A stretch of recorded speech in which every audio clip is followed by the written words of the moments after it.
Archers, attack! Keep firing! Let none escape! Another down! Do not relent! The last week before 9.1, I'm Slidewhistle. I am Immunization. I'm Aaron, Fire Mage Extraordinaire and Horde Punching Bag, and I just left mid-Sonic the Hedgehog 30th Anniversary concert. So if I seem a little tense, it's because I know Sonic 06 is coming up next. You know, I realized I said 1 week, but in reality, this podcast comes out on a Friday, so it's, 3 days until 9.1? Yes, and according to some people I've talked to who think we come out on Monday, welcome to the last day. The final 24 hours before 9.1.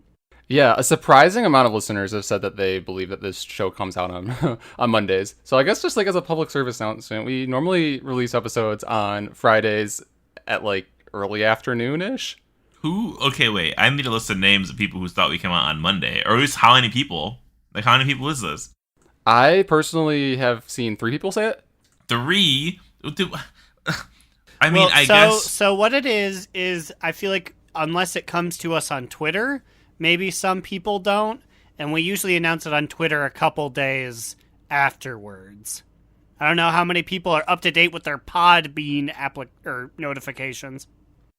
Maybe it's because, we release it on Friday after work hours, usually, or during work hours, and so they go through the weekend not listening to podcasts, and Monday they go into work, press play, and they're getting an episode that was released 4 days ago, right? That's probably what it is. Yeah, that's probably it. That's fine. Who cares? Damn, but it's sometimes we have some really tomorrow is going to be this event. Don't miss it. And it's been 3 days. True fans would stay up to date. They would know the exact instant I release them. And they're like, here I am, middle of the workday, 1:15 p.m.? I'm here. Did you guys realize that season 1 technically doesn't end until, the 6th then? So, I guess technically you have a whole nother week to do Keystone Master. Wait. What do you mean? What do you mean? That's what I mean. That, season 2 of Mythic and PvP starts when the raid opens. Ooh, aren't there changes to, classes coming out? I mean, that's probably not ideal to try to get Keystone Master during that week, but I think you still can. Oh my god. So we could totally get Gandalf his key. I mean, we could probably get Aaron if you want a Keystone Master. I think we can make a pull at it knowing this. Oh boy, maybe I will. Props. No, that's a no. That's a non-committal no. Boo. Yeah, no, I don't like what that mount looks like. I don't need it. It's gonna go away forever. Oh, but you don't use mounts. Okay, never mind. Yeah, the minute Worgen can fly and running wild, Aaron will never use another mount ever again. God, that'd be so nice. Please, Blizzard, please, just give us little wingies on our feet. Give us Mercury's enchanted sandals. I want to take to the sky and fly with my brethren. But I guess while we're speaking of mounts, we do have a DN Hour thought this week that was suggested to us via Twitter.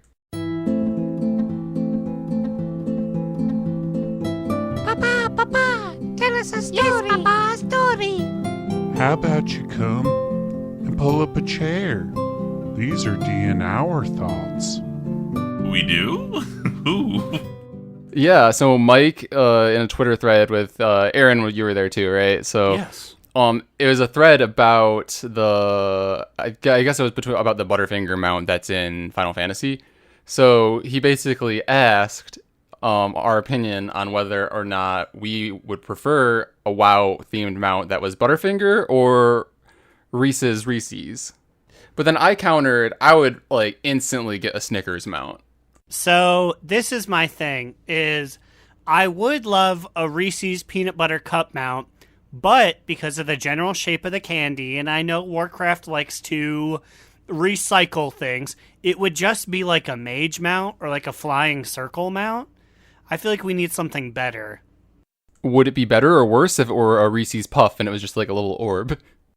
If it was a Reese's Puff and like you just kind of held onto this vague orb, like your character just clung for dear life as it floated, I'd be all about that.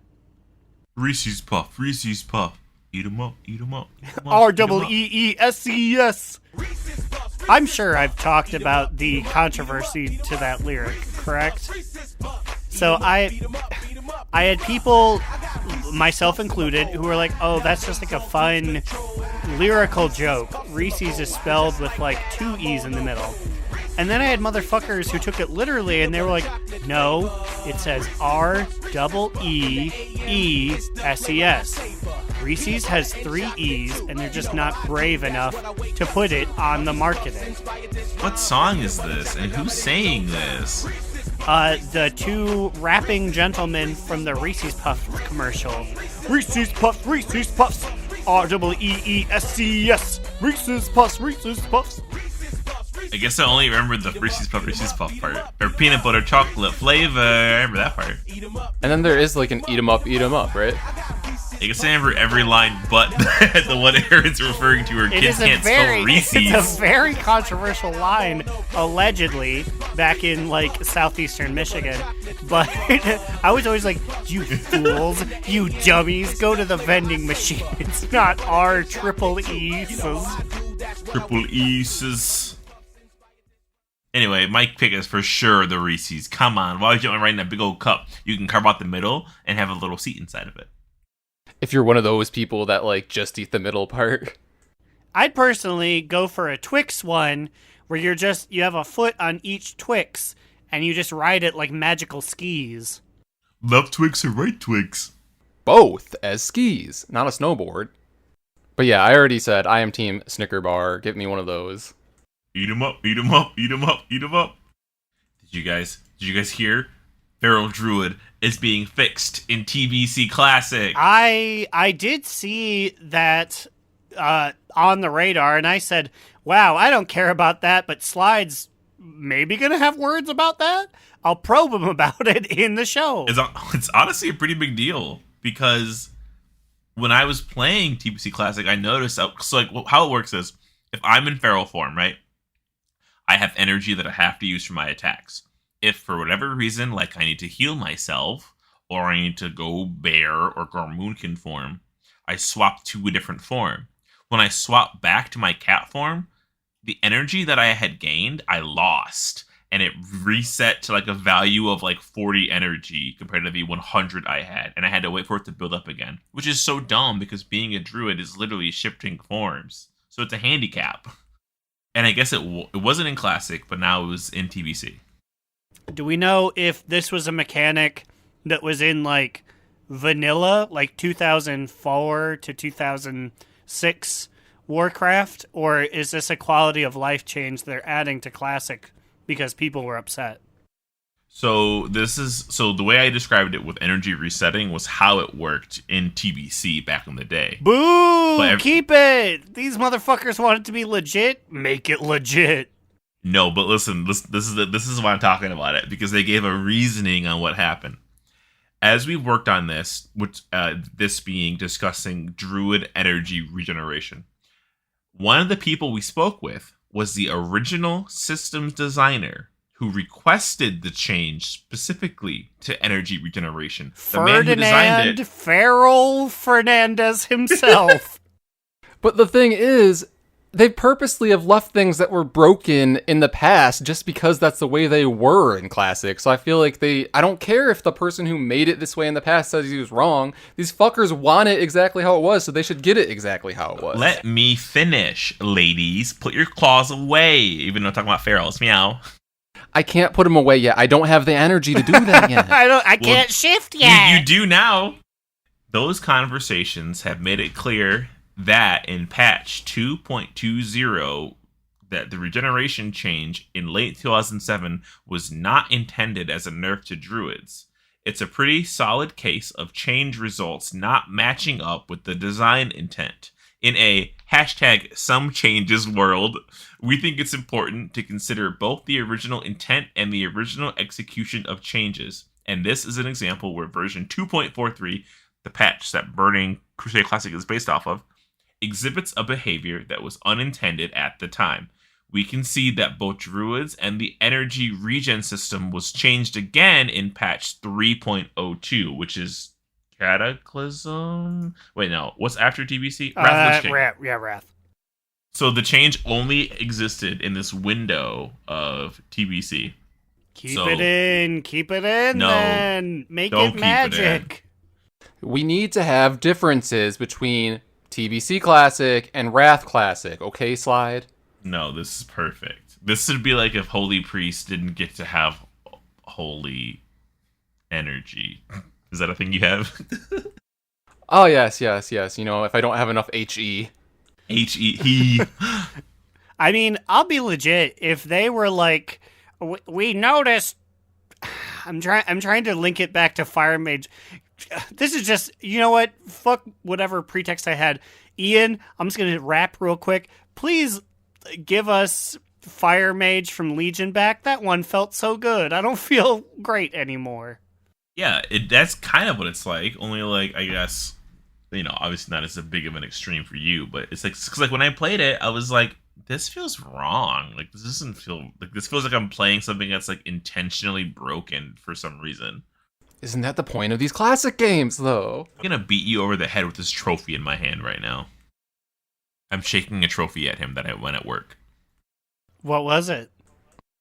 It's the Human Vulture Award, because in pre-COVID days, if somebody had food that they had finished, I would cut off the piece that wasn't finished and I would finish it for them. Because why waste food? In post-COVID days, it related to the fact that Slidewhistle would eat carrion that was found around the office. I would just munch on bones all day, all the mice bones around the facility. Bone evidence. Ooh, good reference. Chick, chick. I took a picture of it, guys. Sandra Wilson stinks. Okay, is it crazy? I mean, the answer is yes. I want to buy a PC VR headset to play a $14 game. I want to play Phasmophobia in You VR. want to buy a headset that is worth 10 times, if not more, It's than more. than the game itself. It's like 15. No, it's $200 or $230 for it. It's definitely, but it look. Our friend plays in VR and it looks so immersive. He has to reach behind his back to pull out like a book. He has to trigger the walkie-talkie on his shoulder by like clicking it. It looks so dope. For those playing at home, that is a 16.4 times the amount it takes to purchase the game to purchase an accessory to play the game. Okay, but think about this. How much did your computer cost that you played this game on? Kind of similar, huh? $7. But you're also playing on the computer as well. Shut up. Shut up, Patrice. Anyway, since you want to be rude, we got some Chains of Domination patch notes up a couple days early. Oh, boy! Hoorah. So let's see what we got here. It's a blue post. And they talk about basically everything that we're going to be going through once 9.1 drops, which, like, is really funny because I haven't looked at this stuff in so long that reading it, I'm like, oh my god, right. Oh my god, yes. This is when? 4 days? Fuck. So Korthia opens up, which is that floating island that they chained down in Torghast? No, the mall. Yes. Mm-hmm. And that's where we'll be fucking our little grommet friends. I would say, moment one, I'm about to port in there, run up the chains, I'm going to see a little grommet. It's going to go, and I'm going to say, boy, and do unspeakable things to it. And then I'll flip my WoW token and I'll say, looks like it's a threeser tonight. You know, this makes a lot of sense because earlier in the year, we were upset about Korthia, remember? Because it's Korthia, the city of secrets. And we're like, oh my god, we've had like the Whispering City and the Sleeping City. But now the secret is we're fucking the animals on the island. The secrets aren't being held from us. We are asking people to keep whatever happens a secret. I guess Korthia's biggest kept secret is bestiality. Okay, come on. Don't bring out the B word. We're talking about Come on, I saw one of them vote. That makes it a person, right? We're in the clear.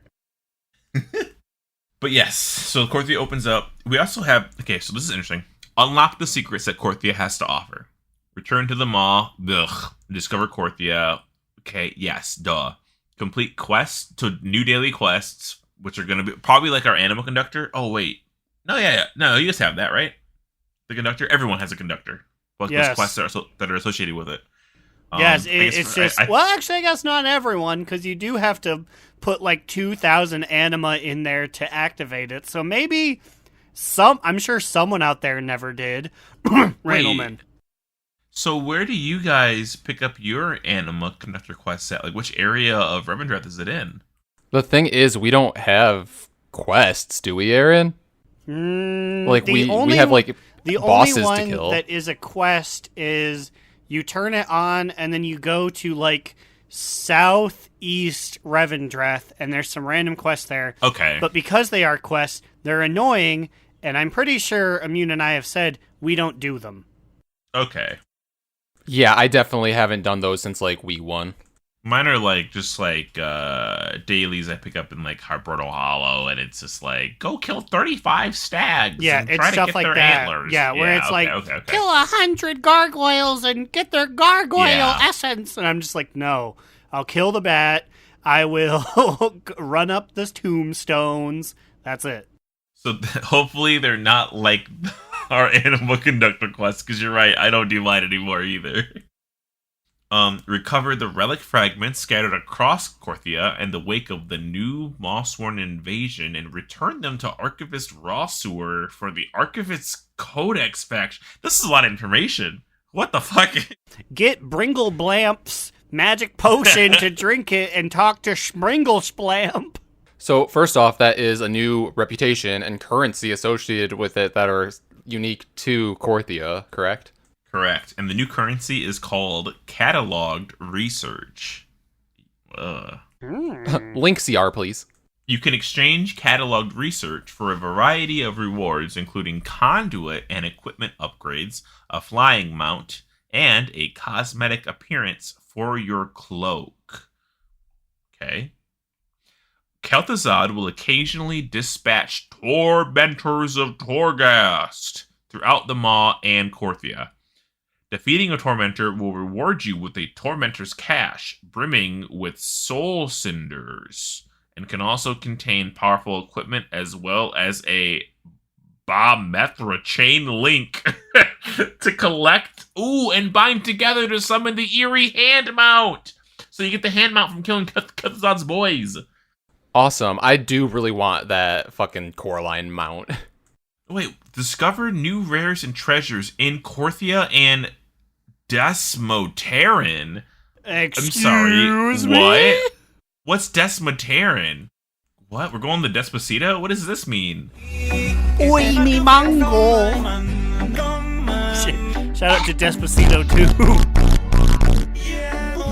Hey, it was good. Also, okay, so this is a brief side thing. I just realized, not that, like, it's like a beacon and everyone will be there, but, like, can you imagine everyone was spread out between 4 zones before, and now we're all jam-packed, smushed into one little zone. The fights in war mode are about to be desperate. You know, I thought that the new raid was going to be in Korthia, but I think you're right, Aaron, but I think it's actually going to have a little bit of a changing factor there, because I just learned what Desmotarian is. Well, isn't the Sanctum of Domination in Torghast? Apparently not. Delve into Desmotarian. Along with exploring Korthia, you can now traverse the previously inaccessible terrain in the Maw, Desmotarian. This land withers under the shadowy palm of Helia herself, where she tortures souls as her contribution to the jailer's schemes. It is here that you'll also find the entrance to the new 10-boss raid. So, I feel like we knew this before, but was this name always here? This name seems brand new to me. Desmotarian.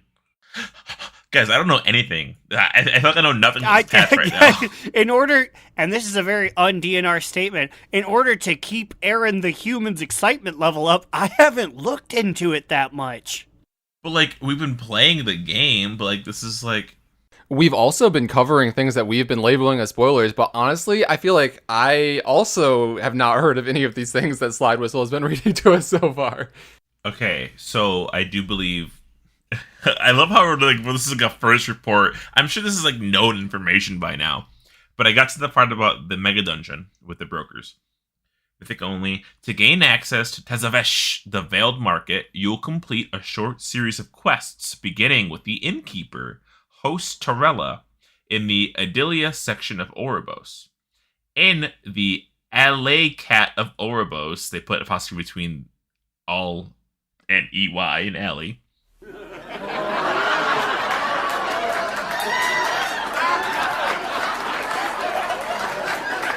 You'll be asked to meet up with a mysterious contact named Aldalil, who will introduce you to the world of the cartels, their complicated relationships, and the propensity for ingenious wordplay.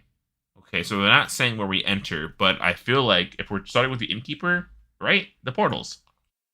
I've also seen that there are giant boat ships that dock at the Veiled Market, so I think we might be riding one of those there. Oh, that's very... Oh, I see an image, yeah. You just, like, get on a ship. You're like, hey, everyone, the ship's leaving soon. We need a fifth for this dungeon. This instantly, that reminds me of how that dungeon in Legion starts.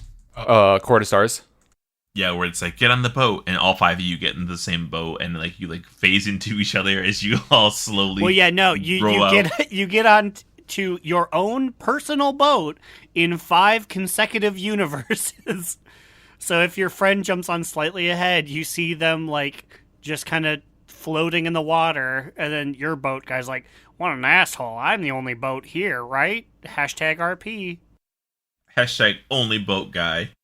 Guys, I don't know if we just like haven't been covering the correct news, or if like we blinked and during our sexiest NPC of the world segment we missed something. Did you know, Aaron, that they released bios on all the bosses that are in Tazavesh? It doesn't surprise me, but I didn't know. I didn't know. Apparently, Immune knew. Well, the only reason I knew is because like I feel like we had to, because I think they've been PTR testing it, so people have been fighting these bosses. Okay, so this is probably old news, but one of these bosses is called, this is the name of the boss, Mail Room Mayhem. Something has gone wrong at the primary office for sending things. Post. Dimensional portals are scattering deliveries. Before you continue, is this the mega dungeon that is silly or the raid? The mega dungeon that is silly. The raid is a raid. Okay, once again, I was looking at my phone for a second, and I thought it was Mailroom Mayhem in Torghast. I was like, put your phone away. I was like, that's a little too silly. You being on your phone is the same as me playing WoW. It shouldn't happen. So I do it every episode? Wow. Okay, I sent you an image of this post office golem that we missed out on. Look at this dude. It's a male mecha golem. He's got a mailbox head. That is in fact a mecha, a robot made out of just the Shadowlands mailbox. He's wearing a tie. Did you see that? He's wearing a little tie. Who is that in the background if not our own Katie Stampwhistle? A lot of these encounters aren't even just like people. They're like things. The menagerie. The people who get the rare pets and exotic beasts. You fight them. You fight the Amiza's Oasis. The drinks are ethereal, the ambience intoxicating, and the live performers may not leave that way if they fail to please the crowd. Within Tazavesh, this is the only neutral space where brokers from every cartel gather to deal in the shadows. Is this a concert we're attending? Or like a bar? It's a broker palooza? Somebody guarding a Titan artifact? How long has this been information? Have these bios been out? God, fucking Smellular and the gang are making fun of us. They said, ha ha ha, those fools missed another obvious one. Posted June 24th. Baby, this is current. I know, but like I assume that the Adventure Journal and PTR also had those things. No. There's somebody guarding an ancient Titan artifact? I'm sorry, the brokers are going to sell Titan technology? Well, if you notice, like, also all these things are in different locations. I don't think all of them are in Tazavesh itself. The first 7 were. Because I mean, like, because the pirate is like, it's an infant dragonflight pirate, so obviously, but like, I didn't think there's gonna be more than one non-fight, This is crazy. Okay, back to the regular patch notes. That was just one part of the patch notes. The Mythic Plus rating is changing, which I don't think is. I mean, we can do it honestly. If we really want this blue tinted Keystone Master mount, we can get it. At this point, we probably should go for it. I mean, I feel like, I don't know. Personally, I love Mythic Plus, so I'll always be running keys at this point. Yeah, same. That's why today was the first one I had done in 2 months. I was gonna say same. Who are we talking to? I like them. I just don't do them as much. Okay, that's fair. But 9.1, maybe I'll be 9.fun again. I did my so you can do a Raider IO like year in review where it shows you like your Mythic Plus stats, like how many dungeons you completed, which ones you did the most in. But my favorite was the people that you played the most with. Would you guys believe me if I told you that Tyre was number 3 on my list of people I've ran the most Mythic Pluses with? I can believe probably just you guys going through Karazhan.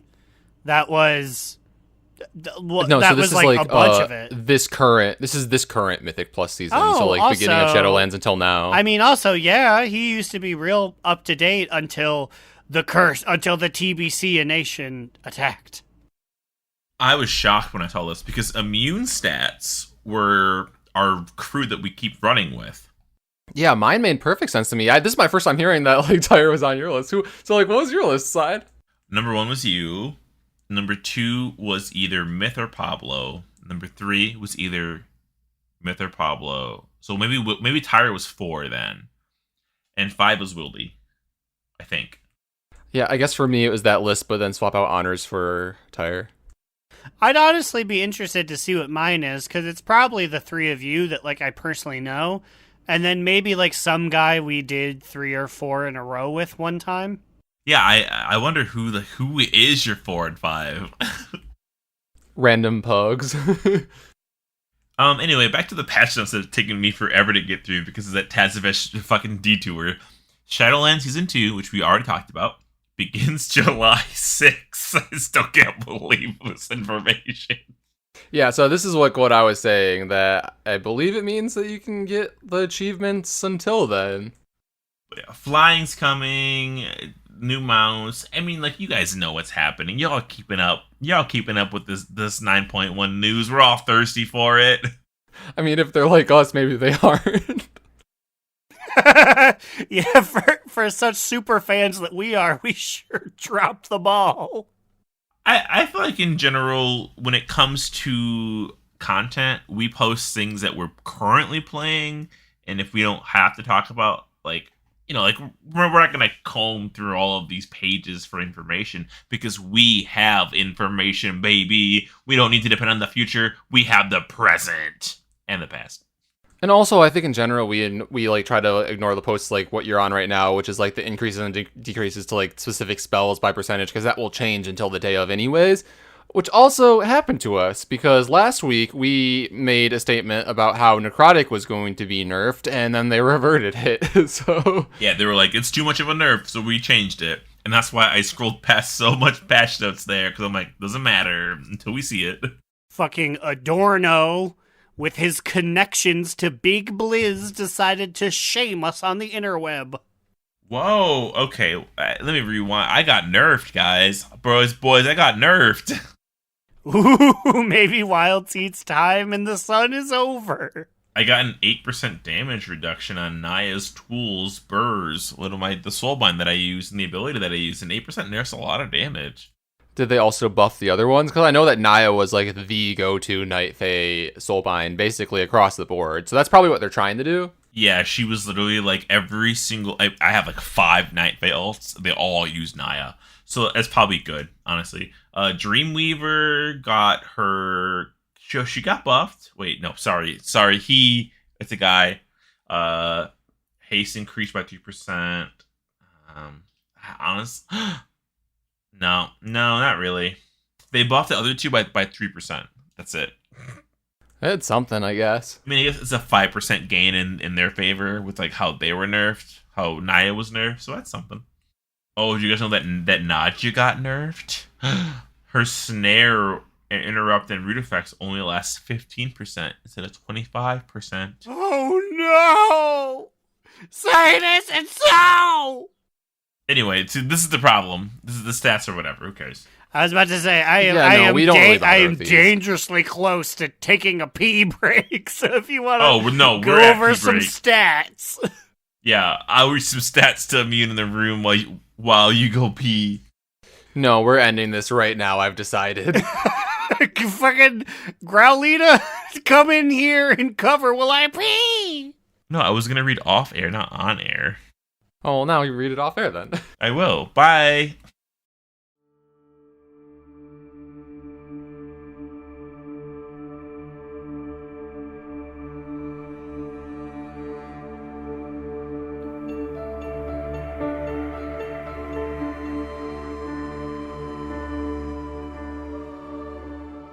Hey, it's Growl. I prowl, and I'm here with a spicy scoop. Today, my good friend Delvo is here with me, and I gotta ask you, Del, what's the first thing that you plan to do come 9.1? Well, I'll tell you, friend. The first thing I'm gonna do is look for some chains to run up in Korthia.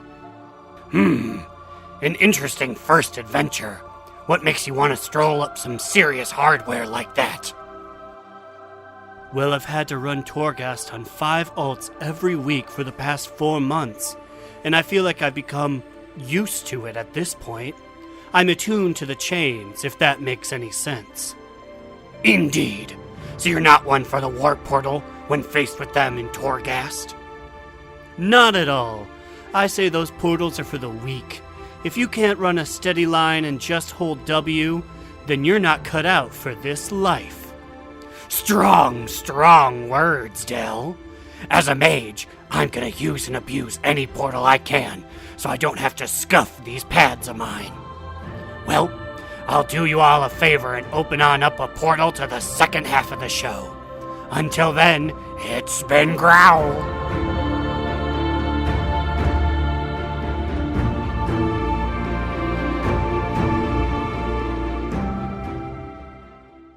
Thanks, Growlina. These nerfs are insane.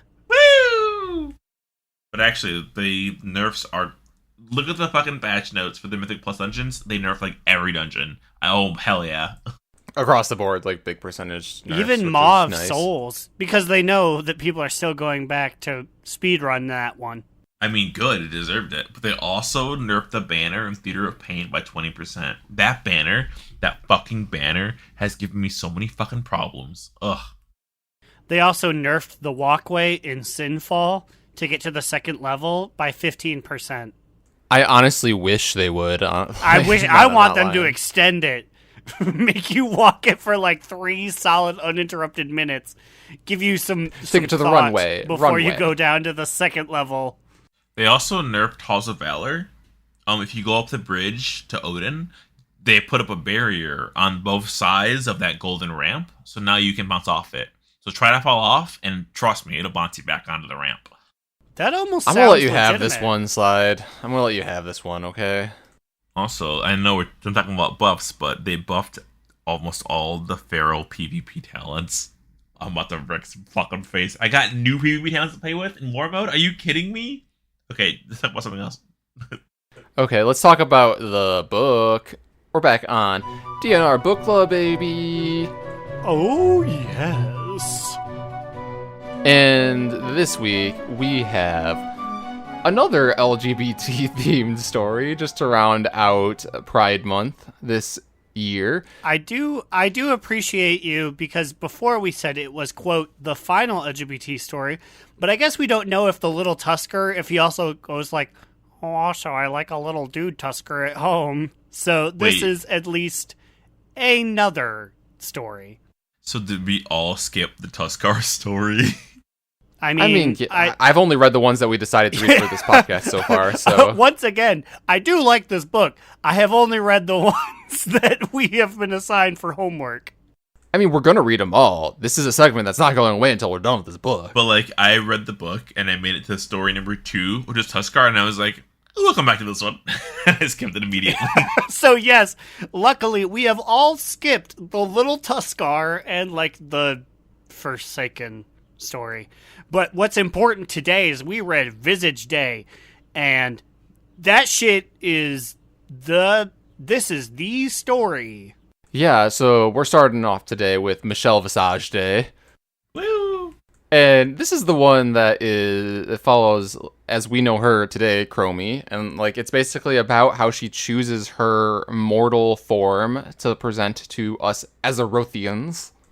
So the book begins with Chrome Dormu in her past life talking to Zadormi, who at this point also has not chosen her visage. And Zadormi is like, yo, my hip epic male friend, are you excited for Visage Day?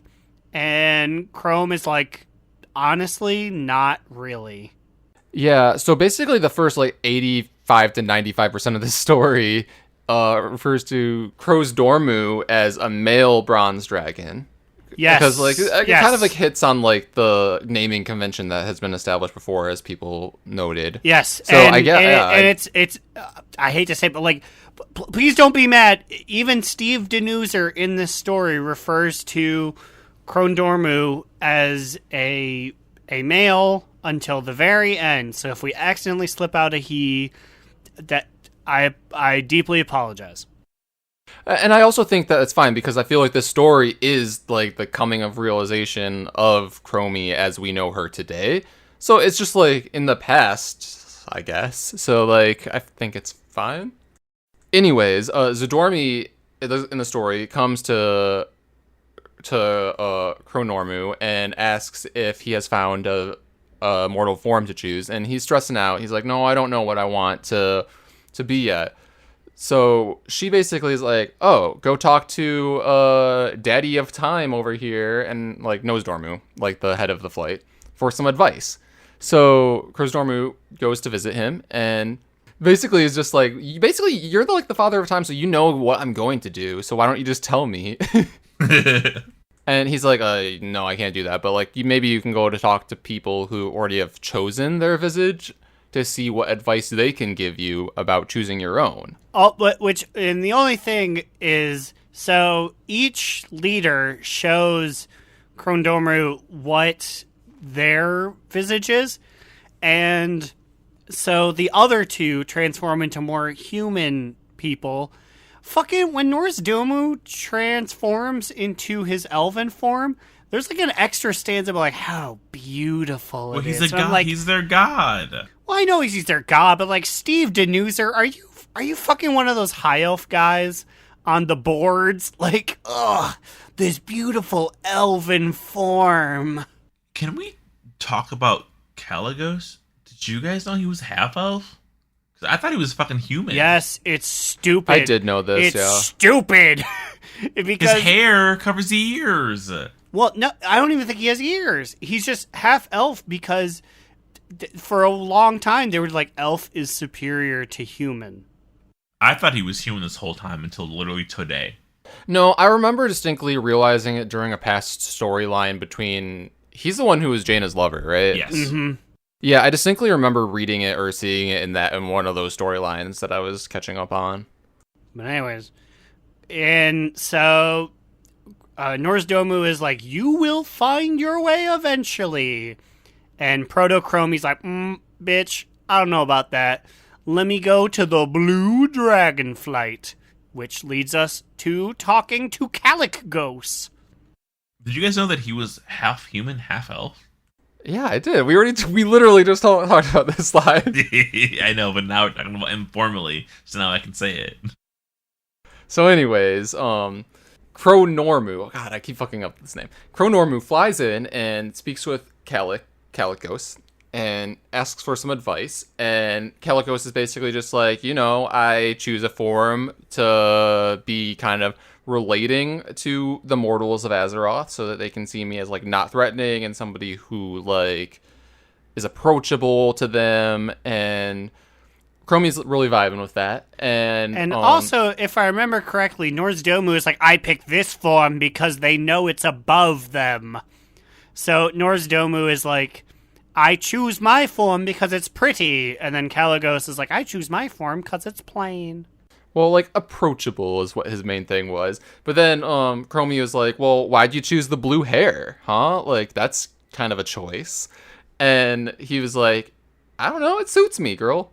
So then he also gives Chronormu one other piece of advice, saying to seek somebody's advice who Chronormu considers, like, complete opposite of Calicos. And I was like, I don't know what that would mean, but then like it ended up being like Onyxia of the Black Dragon. Also, fuck? he says also pick a name that is your name but short, for no other reason than our names are annoying. And I looked up and I said, that is true. Their names are annoying. It is the most real statement ever. No, and he even said it in a way that was like, the normies down there on Azeroth, they don't understand our names. Like, those mortals, they won't get it. Give them a short nickname to deal with. That'll be easier for them. They're not leet. They can't handle our AIM screen names. XX, Kalinormu XX.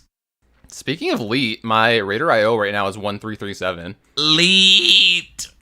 I am so unexperienced, I don't know what that means. But what I do know... Wait, you don't know what leet means? Oh my god. Oh my god, he doesn't know what leet means. Oh my Fuck god! off. I was in the boards. I played the CSGO. I know leet. I do not know... Nub. As far as... talk your shit. Speak your shit. Let's fight right now. Nub. You mad, bro? Fuck! Anyways. Rage comic. He raged comicked me. I'm stuck in the Shadow Realm now.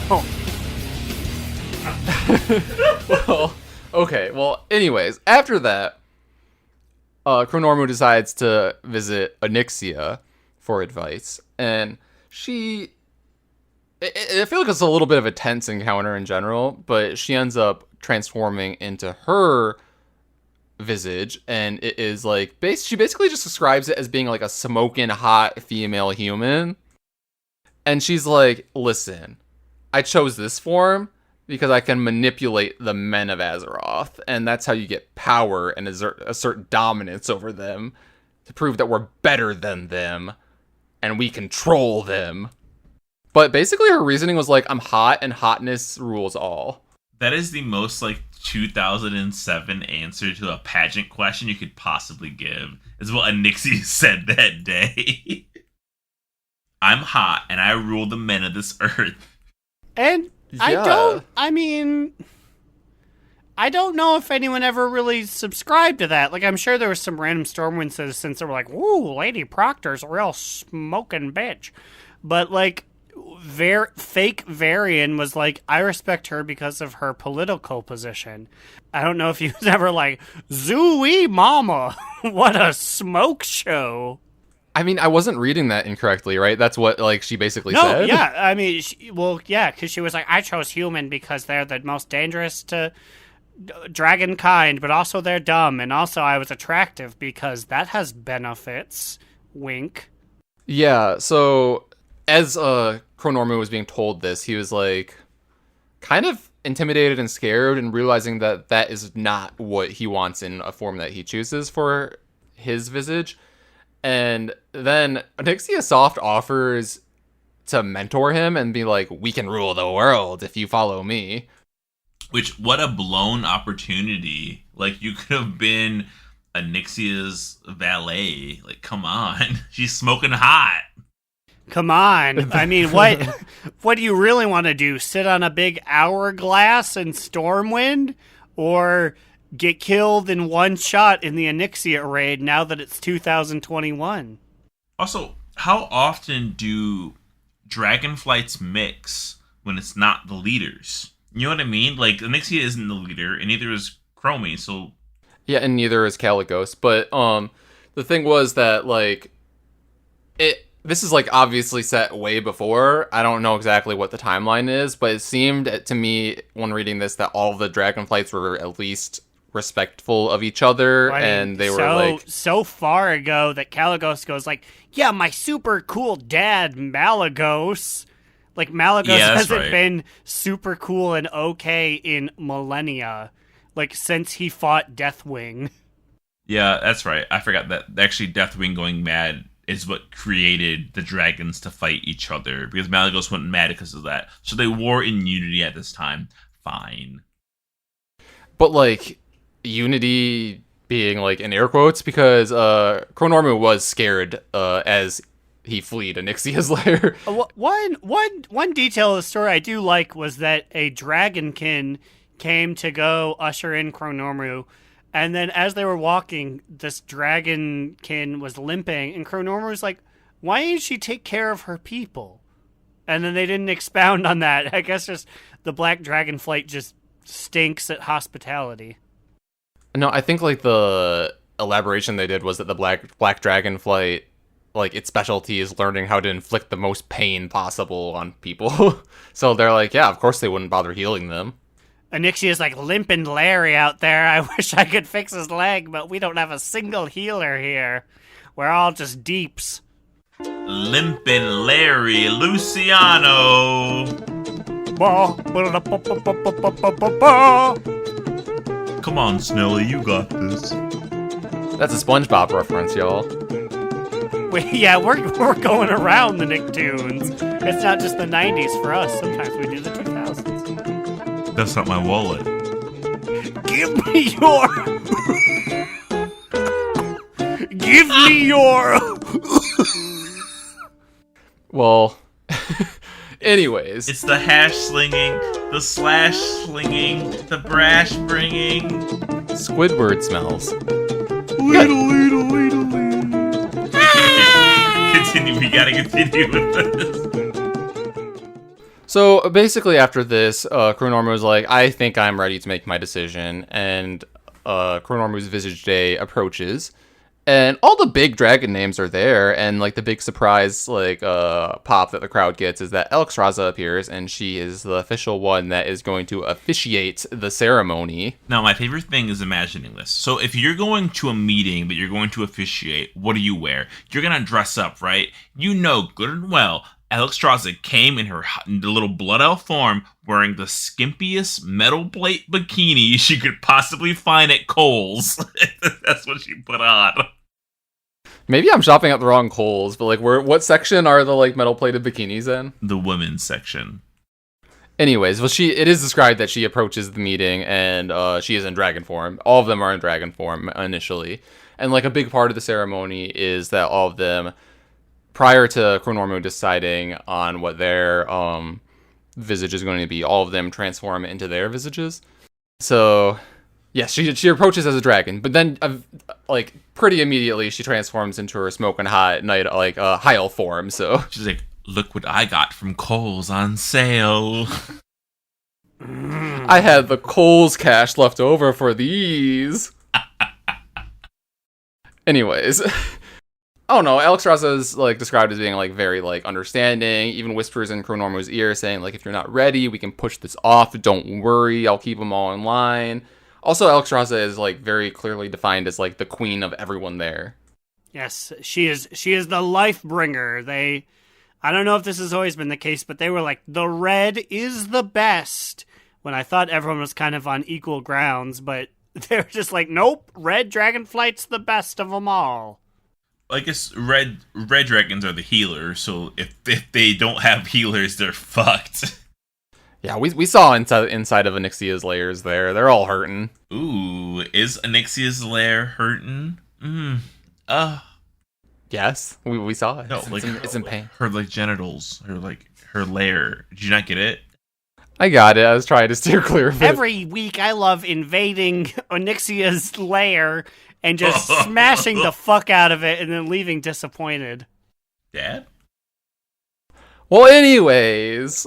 Chromie decides that they're ready for the Visage Day ceremony, and transforms into a tiny little female gnome, and everyone bursts into applause. And then later, Kellic comes up to meet her and is like, "Wow, Chromie, you took us all by surprise. Maybe we all have something to learn from you too." And then he proceeds to ask, "May I ask, why did you choose?" He's like, "I understand the gnome part because, like, in her speech leading up to her visit, she's like, I wanted to be like, again, like approachable, but like also like." What was her reasoning exactly that she used for being small? She had like a good line for it that I'm blanking on right now. Oh, I mean, I remember just being like, "It's what I wanted," and everyone's like, that's fine by Yeah, well, us. anyways, that's beside the point. Yeah, it's besides the point. But then Kellic was like, "But why did you choose female?" And then Chromie, in response to Kellic, as he said earlier, he's like, "I don't know. It suits me." How fucking hard is that? It's so easy. Literally, someone says, "Yo, I'm this gender." And they're like, "Bet. Got it." Why make it a fucking difficult? That's the moral of this goddamn story, you idiots. Yep, Yep. she just decides that she wants to be that it makes her happy, and everyone's even hey, Uncle Lester, even the literal villain Onyxia looks on with pride because she accepts Chromie's choice. You fucking piece of shit. They simply applauded. Somebody asked why, and she just said, "Cuz." And that was it. Keep it at that, you morons. Yeah, like literal, as Aaron said, literal villain Onyxia nods in approval and then flies off. Like, Goodbye, I have men to sex with. human men. But not Varian, because he has a little weenie. You can tell because he fights really hard with 2 swords. That's little weenie energy. Are you just smirching the dead right now? I mean, if he wants to fight me, he can come back and do it. Oh, wait. He doesn't exist anymore. He's a memory. Gilneas has no proper heirs left, so I'd watch your tongue. Fucking my boy's gonna be king when Anduin trips on a big spooky brick and dies in 9 If points. you think Gen's surviving Shadowlands, you're a goddamn fool. Who's gonna run it? His daughter? She's not a man. Are you saying that Tess Greymane can't be the leader of Gilneas? What has Tess Greymane been doing other than being a Hearthstone card? Answer me that. She's over there being incorrect about the Worgen curse. That's about all she's been doing. She's also been highly suggested as a lover for Anduin via Gen in like every book we've received recently. Look, Anduin, I don't want to say anything, but my daughter's got a nice ass. You could do something with that. Honk honk. We got a really quick sexiest NPC of the week, only because if we don't do it this week, then we can never do it again. It's over, baby. Well, I don't know. There's a week in between where I'm not sure what we'll be doing, but That week won't be Pride Month. oh shit, you are right. So this week we have a sexiest NPC, none other than the manifestation of Pride itself, baby. Pride Month's alive and it's walking amongst us trying to kill us. Approximately every 20% of enemy forces killed, baby. This big Kool-Aid man's got fingers good enough to enter you. Let me tell you, there's a scary banana size. Whenever I see this man, I said, "Oh, I want to splurt," but specifically in 4 telegraph directions. I tell my friends, "Get ready. Don't get in the way of my goo." And think about this. His goo is so strong that it stuns you for like 2 seconds. And when it hits you, you can't even think when that sperm hits you in the face. I was gonna say, like, I can't even think even when it targets me because I'm surrounded by Manifestation of Pride's 4 big red balls. I guess that means he has 4 balls, right? You know what? I mean, like, we can call them balls. That's fine. This is honestly like his only chance. Like this is it. Like after this, no one's gonna remember his name until he wins Sexiest NPC of the World 3.0, baby. He makes you all come. I mean, I hate to say it, but when he shows up, who's talking? It's Sexiest NPC of the World runner-up, Sire Denathrius, a.k.a. Daddy D. So he's got that Daddy D connection to propel him to stardom.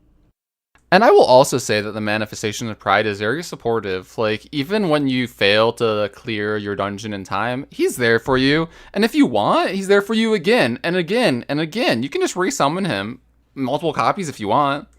He is a fantastic lover. He feels bad when he ruins your night, and he says, you know what? I'm here for you later. You can trust me, Big Red, the Kool-Aid Man. But he's also respectful of your desires, because if you clear the dungeon without needing him again at the end, you don't need to even fight him. He doesn't appear.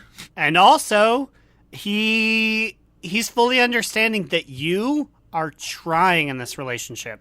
He said, well, you seem to have exploded while I was at 30%. Don't worry, big buddy. I'll be 30% when you come back. What a great lover. Honestly, I'm not going to lie. This is a great case for a future, winner. Like, he's so respectful. Which, honestly, he's going to need because, only very few sexiest NPCs before him, he will stop existing by the time you hear this. You know what I'm worried about? I'm worried that in the future, we're going to look at our brackets for 3.0, and we're going to be like, who the fuck is Manifestation of Pride? Is this like Mop that didn't era? happen for a fourth of season 2?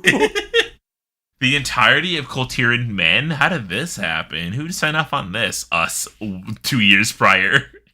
Listen, it happens. We feel it in the moment, and that's what matters, right? This is a problem for future us, not current us. Current us says, fuck yeah, I'd fuck him. Future us says, huh? Who? He's also just sort of...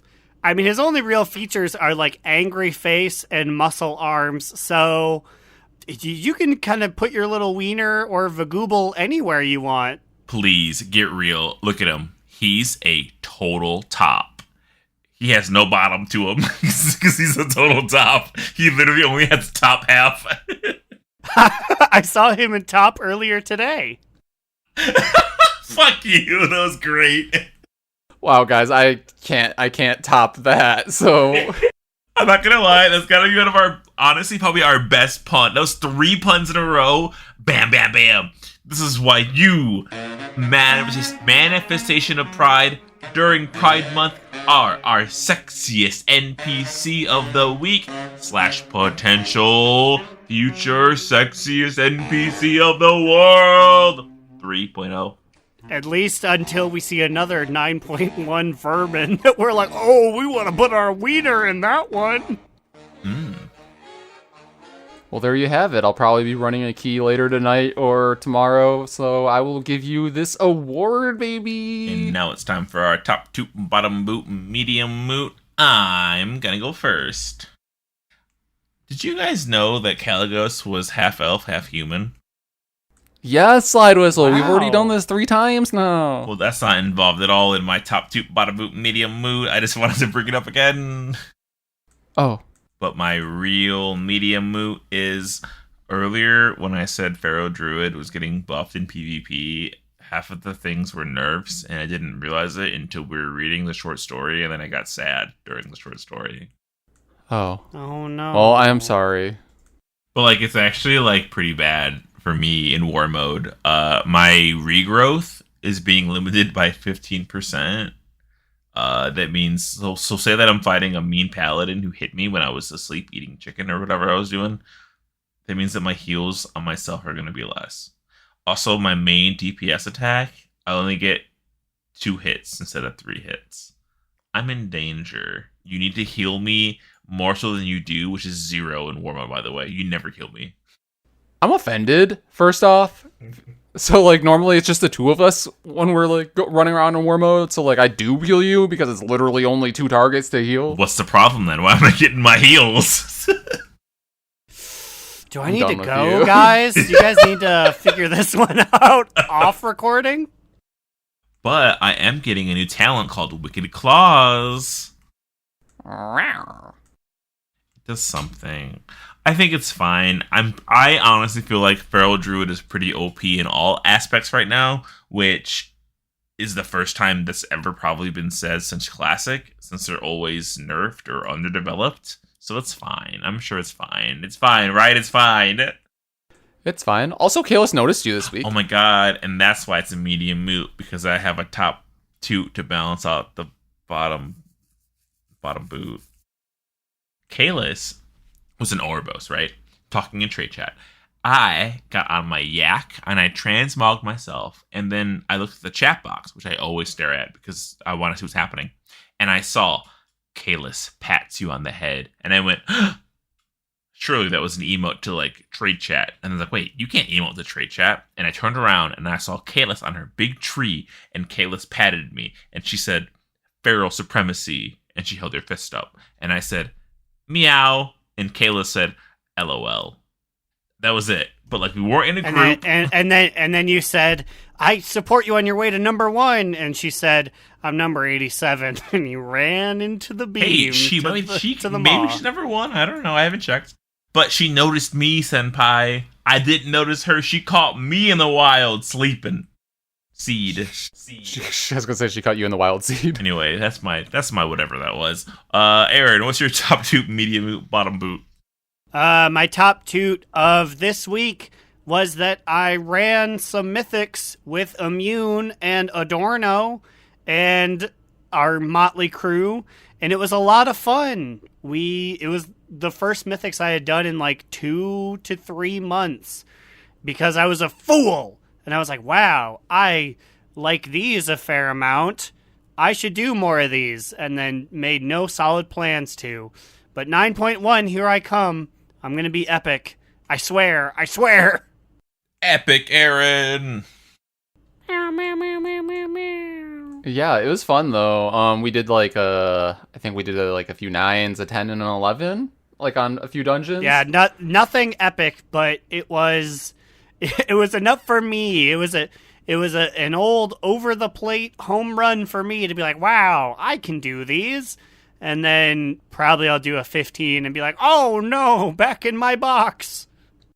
We should get you a 15 though and try to complete it. That way, next week you have a high key in your vault, and we can keep that going until 9.1. Yes. Also, guess what? Kalis is currently the number 1 Pharaoh Druid in Mythic Plus Raider IO score. Yay, she reclaimed I it from take it all Camarites. back. On Proudmoore, by the way. She's 1831.6. That's really high. You're elite. She's a lot more than elite. Elite and a half. I'm so 2008. She's so 3008. You know, I've been to the year 3000. They swim underwater. Not much has changed, but they live underwater. Listen, okay. Okay, Slide, this is really important. Did you see my great-great-great-granddaughter? I did, and let me tell you, she's doing fine. She's doing I was really going to be upset if fine. you didn't get that. Of course I got it. She's doing fine. She's hot. I'd bang her. Excuse me. No, thank you. Immune. Let us get. What is your TTBBM? So my top 2 this week is that we were doing some achievement runs during our raid time in Guild, and we did Glory of the Legion Raider this week, and I got another moose mount, and it's like a really cool, like red, scary looking, like nightmare-esque moose mount. So I think I have all the moose mounts now, like assuming if there's 3 of them, because I have Ghost Moose, I have what raid was it that you got the cutting edge moose mount on? I believe it was Archie Monday in Hellfire Citadel that gave us Moose Mount. Yeah, so I have that, and now I have this one. So I have 3 moose mounts, which is cool. Why the fuck weren't we invited to this? Everyone was invited to this. Fuck you, I know. Anyways, also just a side note, like, I was made an officer in our guild, so like, that's kind of a top 2. Boo. Whoa, Boo. whoa, what the heckaroni and cheese? Oh yeah, Aaron's Who's pee-pee I gotta suck to get officer position? mine. No, I mean, maybe, I don't know.